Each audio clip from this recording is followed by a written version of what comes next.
This is a casualty of war. Back in the day, that witch did tell her that all three of her kids would be involved, unfortunately, and they all are now. Because he offed the baby and his stepmother. The Battle of the Bastards was one of the most underwhelming battles. What? Bro, what are you talking about, man? Hey, it's me, Charlie. And welcome back to my channel. If you've never seen my content before, relax. I'm not a content creator. I just like to yap about the movies and shows that I'm currently watching. And at the moment, I'm still giving my life to Game of Thrones. And because of that, today I will be doing my season 6 wrap up. Finally. This is one of the most eventful seasons there has been. And I was just like this. All over the place.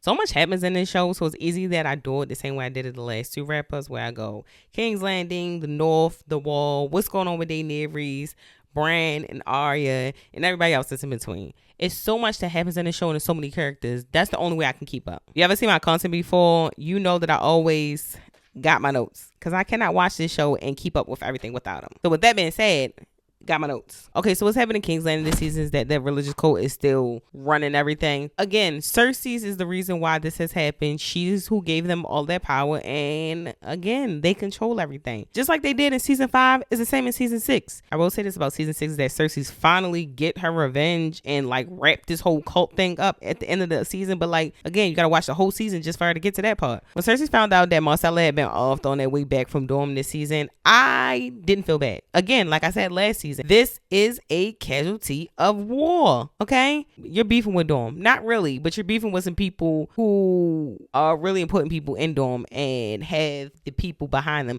Because Oberyn's wife and daughters, who was the ones who end up offing Marcella, also offed their uncle, who was a coward, to stand up for his brother. He was never gonna go and avenge his brother's death, so they had to get to it, and they offed him later, eventually. This whole season, again, I like Tommen, but he is literally a coward. The issue with him is that I think that he just got thrown into being king. I don't really think he ever really wanted to be king. He just so happened to be king because Joffrey was offed. He's a child. I do like him because he seems to be the nicest of the Lannisters, but a king wouldn't give him that. My issue with Tommen is that if you are the king, you should be able to stop this cult a long time ago. Go in there and go get your wife and get her brother. He never does that. He has no backbone. That's my issue with Tommen. I think that he's sweet, but he has no backbone at all. In the end of the season, he ends up off of himself, which is unfortunate, but I kind of get it. His wife, who he really loved, who is Marjorie, who I think he was just young and he just really liked her, and she was probably the first girl he ever been with. This entire season, Tommen was just a pawn. But he was a pawn for the church. He was a pawn for Marjorie. He was a pawn for Cersei's. He had no independent thought of his own. He just was the one who wore the crown.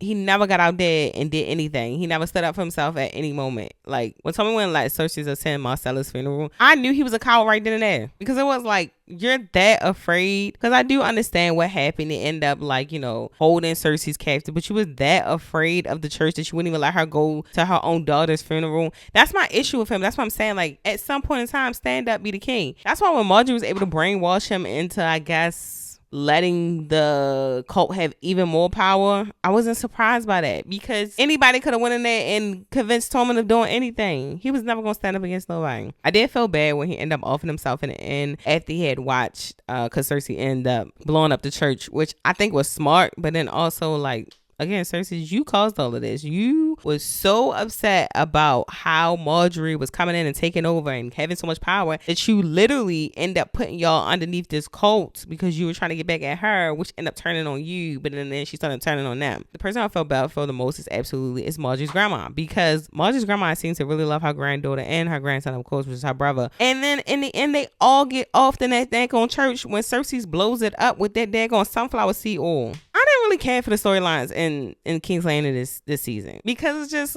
it's another season of this daggone cult, because ain't nobody got no backbone. They should have walked down there and smacked them a long time ago, that little high priest. Now he's gone. Boom. Cersei blew it all up. And I know Cersei's happy now because she finally gets to sit on the throne, because there's no one left. Joffrey's gone, Marcella's gone, Tommen's gone. And that lady back in the day, that witch did tell her that all 3 of her kids would be involved, unfortunately, and they all are now. But she finally gets to sit on the throne. So for real, I'm not even gonna lie, I don't even think Cersei seems like the type that just will move on. Kinda. She hasn't. Like, I don't know. I don't like her. I will say this. The only line I did like in that whole season is when she was like, I choose violence. When the cult was basically trying to come and get her. And then she had sick the mountain on them. Not the mountain. The hound. The mountain. His brother. One of them. And then Jamie went over there to take back the blackfish from the Tullys. Which I swear is... What's her name? Catelyn's family, Catelyn Stark. Y'all, again, so much be happening. It's so much for me to keep up. Mind you, I watched the whole season. I took notes the whole season. It's so much that happens. I don't know how people be remembering. And I realize y'all be watching it 8, 9, 10, 11, 12, 13, 14. I'll be watching it numerous times. And then that's, again, how y'all be remembering all this. Because I can't do this off the top of my head. What would I do without my notes?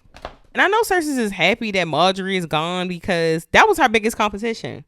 Again, the witch back in the day were like, you know, there's going to be one that's really young and more beautiful than you. It's going to be in competition. And it was Marjorie. And she had to get rid of her by offering. That's the only thing I didn't like. I didn't like that she blew up that church while Marjorie and her brother was still there. But then again, her brother he had got brainwashed by the cult. So he was very turned into a cult member. And she had to get rid of Marjorie because, like, she thought she was going to get rid of Marjorie and still be able to talk that stuff in her son's ear to control him. Now her son is gone and she could just sit on the throne her own self. And then when the cult was finally offed, you know, she blew everything up.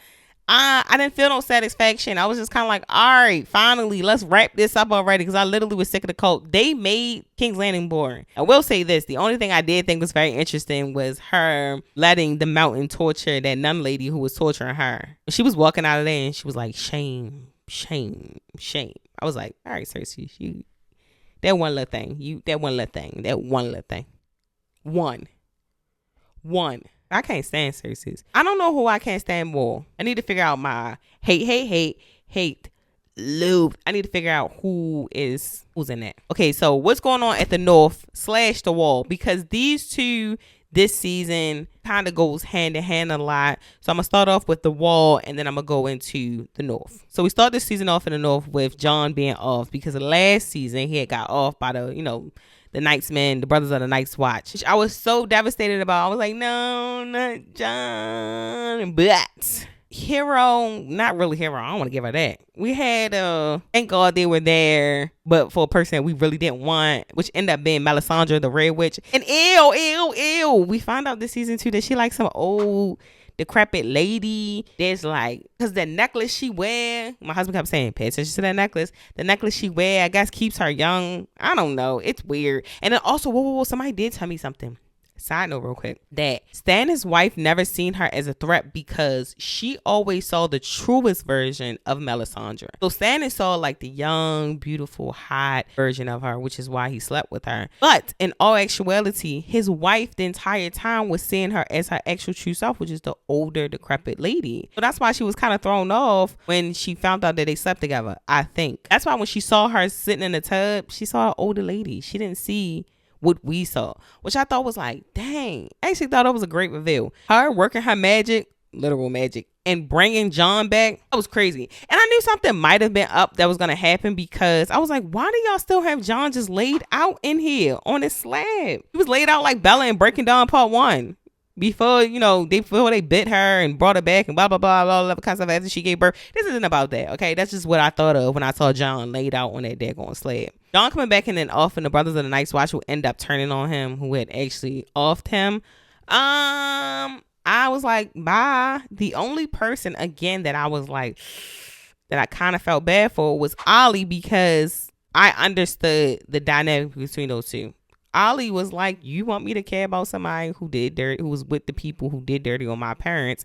And then Jon's whole thing was like, but they're humans, and it wasn't them who did that to your parents. So I understood both sides, but he ended up offing Ollie. I did feel bad for that. That was basically what happened at the Wall separately. But this is when it starts tying into the North, because at the end of last season, season 5, Theon and Sansa finally escapes Winterfell, and he ends up going back to his family.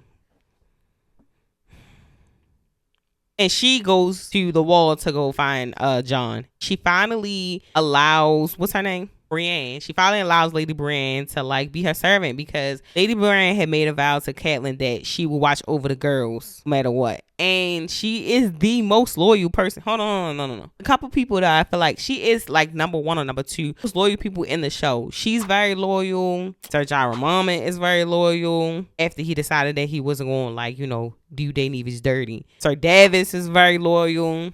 These girls ain't loyal. Oh, these girls ain't loyal. Who else is loyal? I don't know. I know a lot of people who ain't loyal. One person who ain't loyal to nobody is Littlefinger. Yeah. So Sansa ends up going to the wall. When I saw Sansa and Jon embrace, it was the most like damn moment because you realize how much has happened to the Starks. And after season 1, when Jon went to the wall and Ned and Sansa and Arya went to King's Landing, and then eventually I don't know what happened. It's too many of them. Everybody ended up breaking up. You realize that none of them ever sees each other again until this moment when Sansa and Jon finally sees each other, and it was just kind of like a damn. And she tells Jon what happened to her, and she like, listen, we need to go get Winterfell back. You know what I'm saying? We gotta get it back in blood. And at first I don't think Jon was with it, but then Jon was like, yeah, you're right, we do gotta go get it back in blood. I wasn't upset that when it was going around and trying to get other homes or other kingdoms, what would they be called? Families? I don't know. Other people in the North to fight with them. I wasn't mad when people were like, no. The way Rob had left things off in the North for the Starks name wasn't the like best terms, because like he started getting sidetracked during that war. Then he had off the Karstarks lore, and he had did a lot, so it kind of left a bad taste in his mouth, and it was no longer really loyal, all of them, to the Starks. But most of the North was still loyal to the Starks. When Ramsay, but like, because they're all, trying to go get their Winterfell back from Ramsay. When Ramsay offed his father, why would I be surprised at that? Okay? There was no way he was going to let a baby, especially after he found out that it was a boy, he would have been the heir. He knew that his father would have gave the North to the new child, not to him. He offed his father. I wasn't surprised. Now, wasn't surprised that he offed the baby either. I was just surprised at how he decided to off the baby, because he offed the baby and his stepmother just gruesomely, like, and that's why later when Sansa hit the Uno reverse on him, yeah, how he ended up going out was like, good. He deserved it. I feel like Ramsay had the most, like, what was I gonna say? I just literally blanked out. Ramsay had the most deserving death. His death was exactly how I felt like he deserved it. Like, it went how I felt like it should have gone. That's what I want to say. Like, yeah, good. But before we get to all of that, the one part that bothered me with this, I guess, portion of the show was, where did Rickon come from?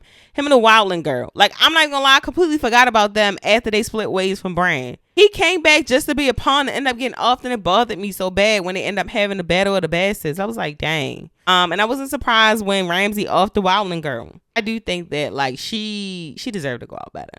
Like, in the hands of Ramsay, like, oh. But she did think she was going to do him like how she did Theon, sleep with him, use her, like kitty cat, get out of there. But I was like, girl, this is Ramsay. He trifling. He don't care about nothing. Again, even with Ramsay being as, like, cruel as he was, he just tried so hard that I really still didn't, like, I didn't believe in him being a villain. Joffrey, I believed in being a villain. But, like, Ramsay, like, he was not that great of a villain. Most, like, horrible thing he did was what he did to Sansa. And again, I do think, like, if people are like, what about what he did to Theon? It was bad, but like I didn't feel that much to it, and a lot of other people didn't, because it was Theon, and Theon had already done something. It was weird, it was sick, but it was just like, you trying too hard, and also like you trying too hard with him. Like, okay. Sansa, on the other hand, was just like, this is OD. Before I get fully into the Battle of the Bastards, I want to say something, and I know a lot of people are not gonna agree with me. The Battle of the Bastards was one of the most underwhelming battles. Now, this isn't to say, whoa, I know what you're thinking. This isn't to say that it wasn't a good battle. It's just to say that, like, in the list of battles that I've seen so far, this would probably be, like, ranked the lowest. Like, to me, I don't care what nobody say. What was that, season 5 or season 4? The Wildlings versus season 4. Wildlings versus the Night's Watch, easily the number one. Easily number one. I know that one that they had with King's Landing versus Stannis, that was a good one too. Oh, and also the one where it was the White Walkers when they was in Beyond the Wall. That was a great battle too. I just think that seeing those battles and then seeing this one to rank this one as high and people try to make it like it was the best one, I just wouldn't agree with it. I will say I think a lot of that has to do with who is the fight between, Better or the Bastards, it being John versus Ramsey. And for real, Ramsey ain't even a bastard no more because he been officialed. He been Ramsey. What is Ramsey last name? He a real Bolton now. Unlike John, he ain't even a real. I'm trying to be small. Can't even remember. Stark. It's too many names. Y'all be remembering everything. That's not his name. Every time I mess up, people, this is just me ranting real quick in this comment. That's not his name. You said the name wrong. You did. Okay, guys. Okay. There's a billion characters. I've seen the show once. I didn't even see the show once fully. I'm still watching it. And you getting on me about not remembering everybody's name. My mom was calling Tyrion. Where I'm from and how I'm reading it, that looked like Tyrion to me. Okay. If you was going to say Tyrion, I would have said T-E-A-R-O-N. Tyrion. You know what? Me trying to be smart, I don't even think I spelled that correctly. Doesn't matter. Back to what I was talking about. Battle of the Bastards. Okay. The thing that I loved about Battle of the Bastards is like I just love seeing the wildlings show up for John because their loyalty to John is just amazing. Especially with what's his name? Tormund. Like tall one with the hair. He's one of my favorite characters. His loyalty to John is like, look, at one point in time we wasn't cool with his battling, but we realized that we got a common enemy. You know who our common enemy is, and you came to try to save us and save as many of my people. I can get down with you. They were definitely gonna lose that if it wasn't for Sansa calling Littlefinger and the Men of the Vale or whoever it was. But I don't have too much to say about that battle because it was my least favorite one. When Rickon was off, bothered me so bad because I knew he was going to do. I knew that was going to happen. This is the stuff that I can't stand about Ramsey. Like he just does unnecessary stuff. Like girl, you was such a tryhard. That's how I feel. So he just try hard, so hard. When John put them paws on him, yeah, I was happy about that part. When John put the paws on him, and then when he was eventually tied up and locked in there with his dogs, and he was like, "Oh no, my dogs ain't gonna eat me." Man, them dogs was like, "Oh yeah, you ain't feed us in a couple days. Yeah, we hungry." Bit his face off like, oh my God, they really turned on him. Gotta be careful sometimes. Feed them dogs. There's a dog barking right now. Has he been fed? While we talk about the North, Theon did go home to his family. His uncle ended up offing his father, threw him off the side of the bridge, and then basically came in and took the kingdom from Yara, which I was so irritated by. And I actually like Yara. That's the one person I do like that is over there with Theon. Because y'all know I don't like no Theon, but I do like his sister. She is the gangster one, not him. He's the coward. Then now, apparently, she gonna go down there to go see Daenerys. Because somebody please tie the storyline into with Daenerys. Like, What? With that being said, let's just switch gears. Daenerys. Y'all, Daenerys storyline to me is so underwhelming. For her to have lasted as long as she did, but she's still here, it's so underwhelming. Sorry.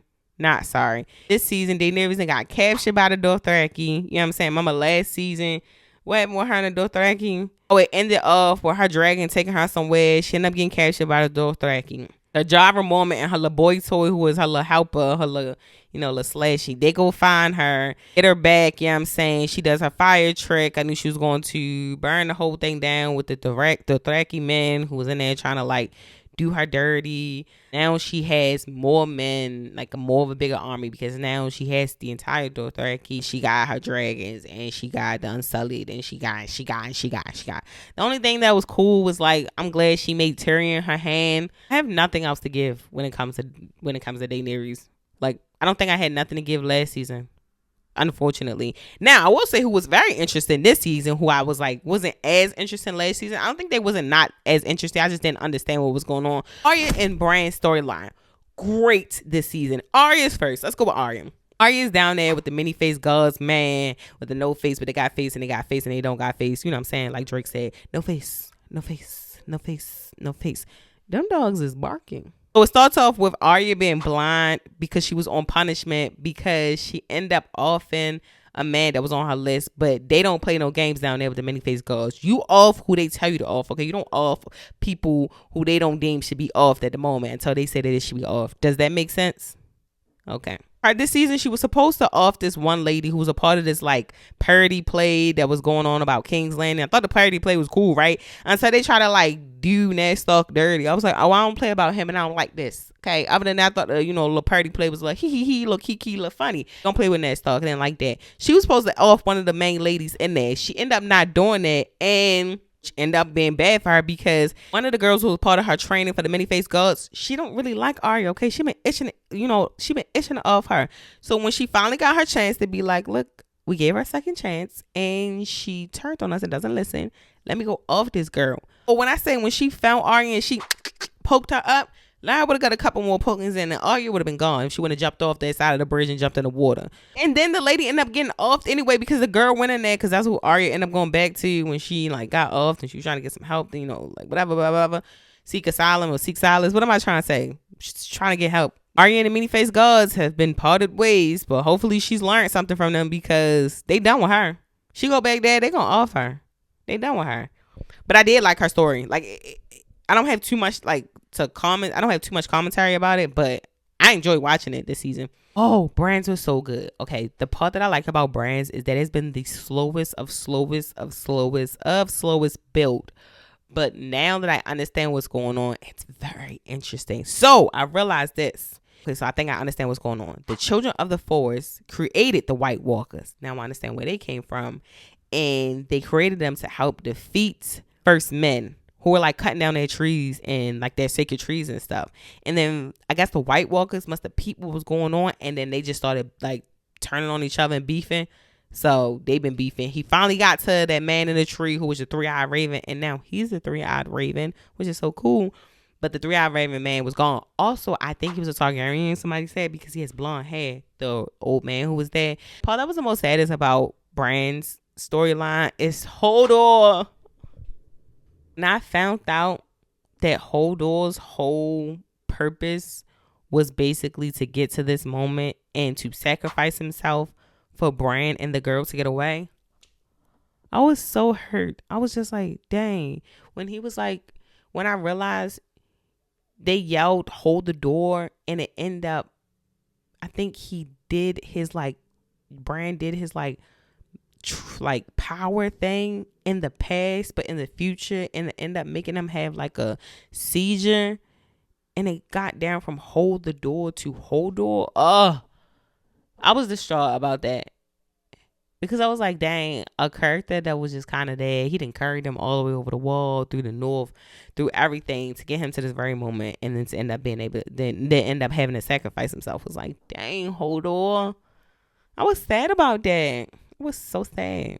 I don't like and I do like about Game of Thrones is that they will literally have a character from like years ago, seasons ago, just pop up. Like Uncle Benji now is back. Okay, he was gone in season 1 when he went out when he was a part of the Night's Watch, and then he disappeared and only his horse came back.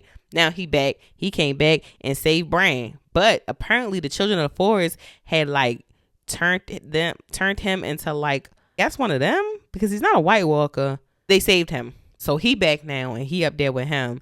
Brandon made it back. Oh, lastly, before I wrap this up, the Hound is back. I thought the Hound was gone. I thought he had been off when he went up against Lady Brienne and she did him dirty, and then Arya left him out there and she didn't off him. Hound need to go help his little homegirl out, which is Arya, because like I said, she down there with the many-faced gods people. They don't play no games. They trying to get her, okay? She didn't turn on them. She's supposed to be that trained assassin and she not doing what she's supposed to do. Yeah, besides that was about it. That's all I got this season. This season was a lot going on. Also a lot to remember, even with my notes. At some parts it was boring, some parts it was good. I thought it was a great season. People said it was probably the best season. I don't know if I felt like it was the best season. I feel like it was one of them. I can't actually remember because so much happens in this show. For it to only be like 10 episodes a season, so much happens in those 10 episodes. Gosh. You have to remember so much. And then people like, read the books. I gotta read the books. I gotta read the books about the show. I gotta do so much. So much. Well, think that's about it. I'm gonna, go watch season 7. Got 2 more seasons left, and then I'll be back. In these 2 seasons, Daenerys better to make something shake, or I'm done with her. She better. All right, that's about it. Bye.